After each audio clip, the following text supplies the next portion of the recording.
Welcome. I'm Leslie Canham. I'm Mary Gavoni. I'm Linda Harvey. I'm Olivia Wan, and together we are the Compliance Divas. Welcome to the Compliance Divas podcast. This is Linda Harvey, and I'll be serving as your moderator for this episode. We bring clarity and simplicity to compliance by navigating the regulatory world to keep you on course.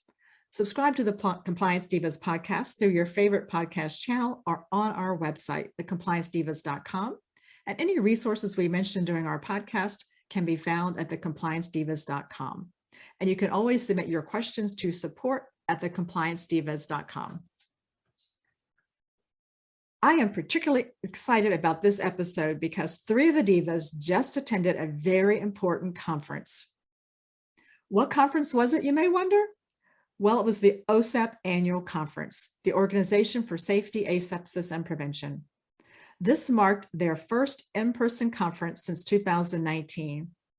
You may recall the divas interviewed the OSAP Executive Director, Michelle Lee, at episode number 36. So be sure to check out that episode if you're not already familiar with OSAP. This episode is particularly important for your practice because, like everything else in dentistry, infection control is rapidly changing. When you think about dentistry's transformation, you can't help but think about dentistry in a day, artificial intelligence, text to pay, and teledentistry as just a few examples of how technology is changing and has already changed dentistry. So what's hot in infection control? What's exciting and new? Well, let's get to the divas and answer those questions. Olivia, can I call on you first to share with us some highlights from the OSAP conference? Sure, Linda. There were so many, but I'm going to just narrow it down for the sake of time. One of the courses that I particularly enjoyed was Dental Practice Impact, Challenges, and Opportunities that was presented by Dr. Raymond Colmia, and he's with the American Dental Association. And his presentation absolutely blew me away and resonated with me because I too am identifying some of the things he's talking about, such as the changes we're seeing in the dental profession as it relates to generational shifts. We see that the last of the baby boomers are about to retire. And so the generational shifts have affected how we practice, and also the changing practice modality, and also the emerging patient expectations. One of the points that he elaborated on is how today's patient wants to go online and make their own appointment. They don't want to call the dental office. They want it at their fingertips where they can handle it online. And so there were many things that he talked about with the evolution and expectation of dentistry. And I think that unless we're keeping up with these changes, then we would be left behind. He even mentioned how ownership rates trend downward. The younger dentists that are coming out of dental school are more likely to join a DSO, dental service organization, rather than set up private practice. That might fit their lifestyle better, because the dentists that are practicing now may not want to work all the time in long days and bear these tremendous debt burdens, especially when there's more female dentists than to take on these practices, who share roles as mothers and wives in addition to wearing that hat as a dentist. So there were many things he talked about, I think, that are well worth reviewing and looking into. The other one, Linda, is Dental Radiation Safety Update that was taught by Dr. Juan Yepes. And I really enjoyed the points he made. For example, radiation dose of dental procedures. And he pointed out, why does a 4-year-old need a Panorex? Unless there was an accident or trauma, where's the justification in taking a Panorex on a 4-year-old child? So that was a very pointed statement that I enjoyed. He also spoke to the fact of using a lead apron and thyroid collar, and mentioned how the NCR report 177, which is Radiation Protection in Dentistry, that was published December 2019, thyroid shielding shall be provided for children. So I think that's a good thing to be looking for when we do our on-site inspections as consultants, as well as our listeners when they are evaluating their programs. He also talked about rectangular collimation. And so I learned a lot how to reduce scatter radiation with the rectangular shape compared to the circular. And also, and it's something that we all know, but I liked how he highlighted that the prescription for the radiographs comes from the dentist. So we don't just put the patient in the chair and start shooting a bunch of x-rays because we think that's what their insurance pays and we're going to follow what insurance pays. So hygienists, dental assistants, the prescription for radiographs needs to come from the dentist. So a lot of good points there. And Linda, finally, I know the Divas had asked me to speak on the course that I presented with attorney Edward Zinman. And I'm not going to elaborate about what I talked about other than being audit ready, which I think is important to prevent OSHA violations and having to deal with regulatory bodies. But one of the things I learned from Dr. Zinman, who's also an attorney, he's a plaintiff attorney, a plaintiff attorney representing patients, whereas when I'm working with dentists, I work on behalf of the dentist. But I learned that the situation in California that he's actively worked on, which is happened in Anaheim, California, with the water line issue where all the children were infected due to the poor quality of the water, that when they did these investigations, that they noticed on the x-rays that were requested of these children that had pulpotomies, that they didn't even need pulpotomies.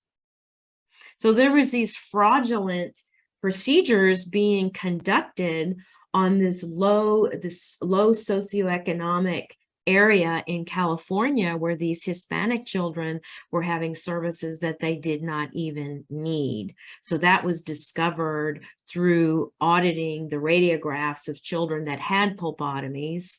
So I thought that was very interesting.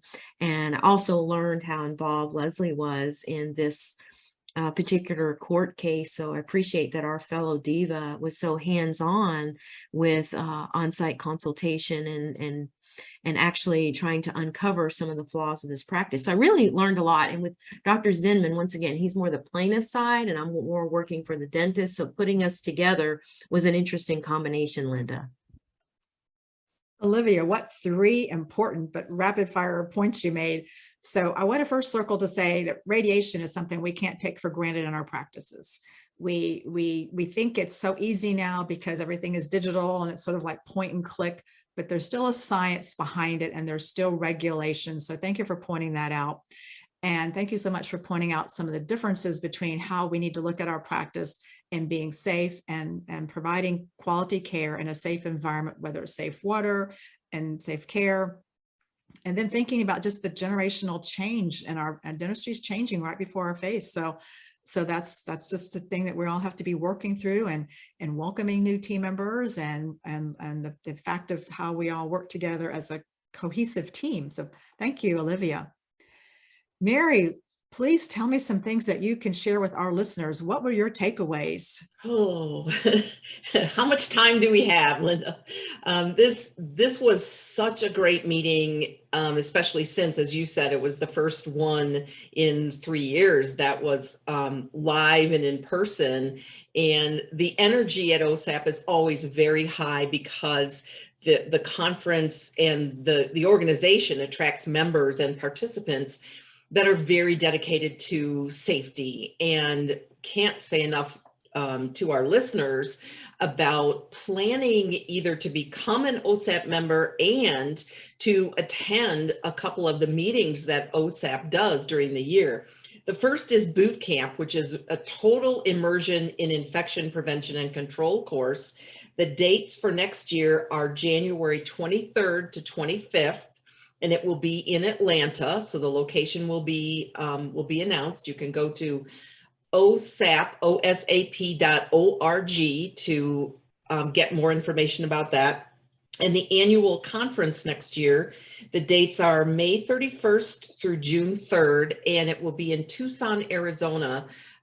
We've been to this meeting site before. It's the Westin La Paloma, and it is a fabulous, fabulous place to have the meeting.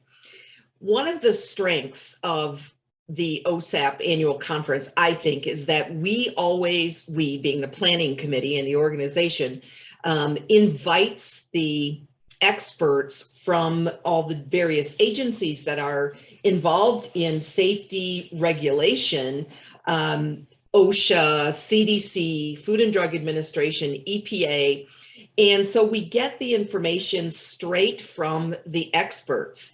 And this year we heard some interesting information from the CDC, which is that they are beginning the process of updating the 2003 infection control guidelines in dental healthcare settings. So this document is almost 20 years old now, and so we need a little bit of an update. There are things in there that in those guidelines that are not as specific as many of us have wanted them to be, about things like dental unit water quality. The guidelines don't address as much probably as we know about aerosol exposure and so forth. So there will be all types of communities of interest involved in that update process, but don't expect it to happen overnight. The last update to the guidelines that we had from 1993 took a couple of years. So it may be about that long of a time before we see these guidelines updated. And we also heard from OSHA that they are in the process of updating their bloodborne pathogens inspection or enforcement guidelines, not the bloodborne pathogen standard itself, but their enforcement guidelines, because technology has changed, as Linda said, and various things have changed with infection control and prevention. So we may see something in the near future about that. And keep in mind that OSHA is also in the process of finalizing a standard on airborne transmissible diseases, which is the evolution of the emergency temporary standard for COVID-19. We're not sure, and we didn't get any real idea that I can remember from the conference about when that might be, but the comment period has ended. So I'm sure OSHA's working hard and fast and trying to get that standard finalized. The other thing that we heard, or the other speakers that we heard from NIOSH, presented a lot of good information about studies that have been conducted. A couple of other speakers that we heard at the conference talked about NIOSH, which is the National Institute for Occupational Safety and Health, a division of the CDC, and the studies that they've been doing on safety in dental settings. One is, of course, measuring and trying to determine what are things that can be done to minimize exposure to aerosols. And of course, we were reminded about a cluster of dental professionals in Virginia a number of years ago that were identified with idiopathic pulmonary fibrosis. And so there's continuing study there to find out what was the cause of that. And there also is a lot of information on the NIOSH website, which we will give our listeners a link to on our website, about nitrous oxide safety in dentistry. And so that's something that some of us may sort of take for granted, just like radiation safety. So I would encourage all of our listeners to regularly visit the Centers for Disease Control website, the Food and Drug Administration website, the EPA website, and of course, NIOSH. And we will put links to all those agencies in our resources. And the last thing I wanted to mention that really impacted me, besides the new executive director of ADA, he blew me away, as Olivia said, his energy and his insight and how he sees the ADA moving forward. But we had several speakers that talked about the culture of safety and why that is so important in a dental practice, where we look at it we look at safety regulation and infection control and prevention as not just rules, but part of what we do and who we are, as opposed to, well, we do this just because OSHA says, and we're kind of do it half-heartedly, but really adopting this philosophy of we are the safest place for our patients to come and have their oral health care.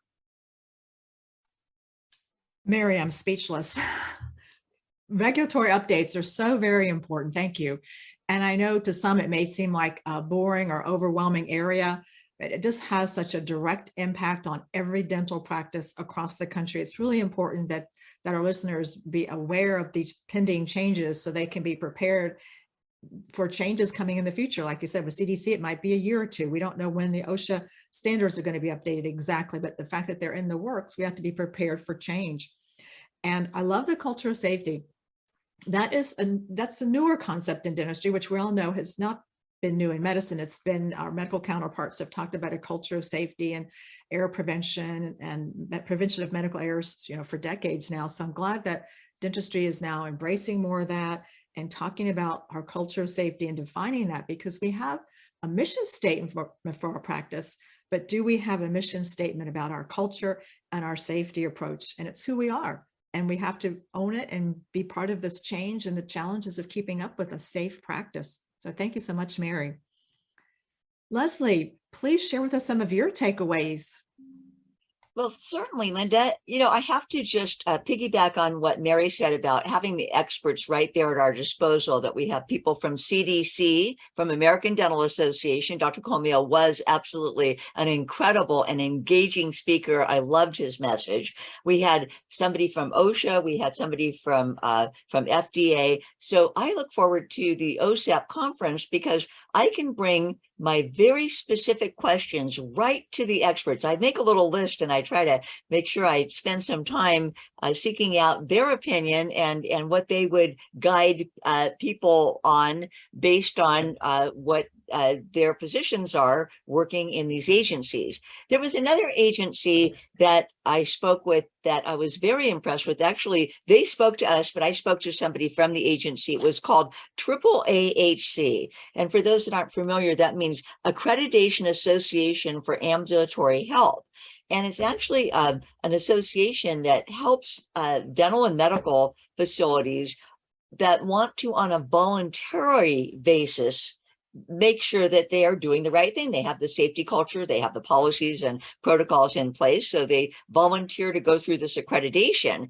And it's an excessive process to reduce risk and improve quality of care for patients and workers. And they focus on identifying vulnerabilities. And the big aha for me was that they're there to help. They really do want to help. And they have a manual. And I was told that the manual is equal to an open book test, that all of the answers to the kinds of questions that come up while you're getting ready for this accreditation process are in their AAAHC manual, and including answers on how to do a risk assessment. There's scenarios in the book.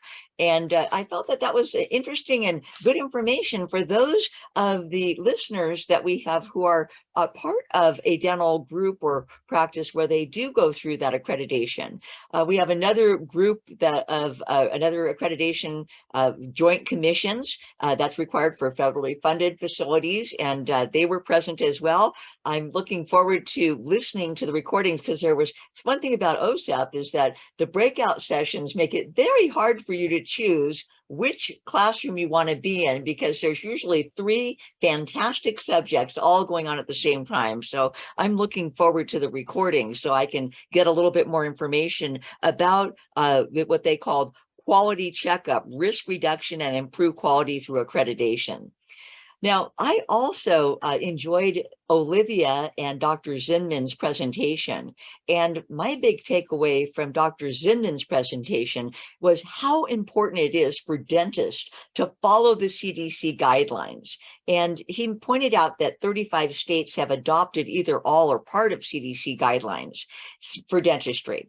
So when we think about guidelines, we think that they're recommendations or guidelines, and we can take them or leave them. And some things like dental board regulations or OSHA regulations or standards we have to abide by that. And I think sometimes we dismiss guidelines and recommendations as being, we should and we could, but we don't have to. And Dr. Zinman drove home the point. He said really that a reasonable and careful dentist would follow the CDC guidelines. And I believe that that was a big part of how he was able to win the case with this children's dental group by having a reference back to the CDC guidelines multiple times. And that had to do not only with the dental unit water, but he cited that the kids in Southern California, where they did have that outbreak, there were 72 kids with serious infections and 71 were hospitalized. They had serious conditions, surgeries, removal of teeth. Some of those kids had removal of their jaw. And there were lengthy rounds of IV antibiotics and complications related to IV antibiotics. So in all, I think there was 202 lawsuits. Bottom line, was really that there was part of this was negligence to treat and test dental unit water, which is a CDC recommendation. And as Olivia mentioned, pulpotomy overtreatment. So that was kind of an aha for me, is that a reasonable, careful dentist would follow the CDC guidelines, and how much that can stand up in court. The other thing I wanted to bring up is a big aha from Olivia's part of that particular lecture. And we didn't have a lot of time. I think we had an hour to get all of this information. I think most of us were on the edge of our seats. And she explained really that that there should be someone who has authority over patient safety and employee safety. And of course, OSHA is looking at patient safety. OSHA is looking at employee safety, and we have to be responsible for patient safety. She talked about the different types of questions that OSHA might ask. And that was something that we learned in a previous podcast, is that OSHA might task employees to go find something like, go find your OSHA manual or go find your exposure control plan. And many people will say, well, yeah, it's over there on that shelf. But when they are asked to go get it and bring it back, sometimes they can't find it. So that's important. And we learned on a different podcast with a retired OSHA person from TOSHA that training is so important there. One thing that I thought was just stellar that Olivia pointed out is that if you have a site inspection, which OSHA doesn't give you any forewarning, they just show up and here we are and we want to inspect. She said to buy yourself a little time, show OSHA your documentation first and do your walkabout second. Another thing she mentioned, which was reiterated in a previous podcast, is to have each person's job title on the sign-in sheet for bloodborne pathogen training. That's important, not only who they are, but what their position is in the practice, whether they're a hygienist, a dental assistant, a dentist, a sterilization tech, a lab tech. And one other thing is that she said that OSHA observed during virtual consultations, which occurred a lot during COVID, that employees were not providing the correct answers to their questions. And they could not locate where things were stored or whether they were stored properly. And employees mostly couldn't identify plans.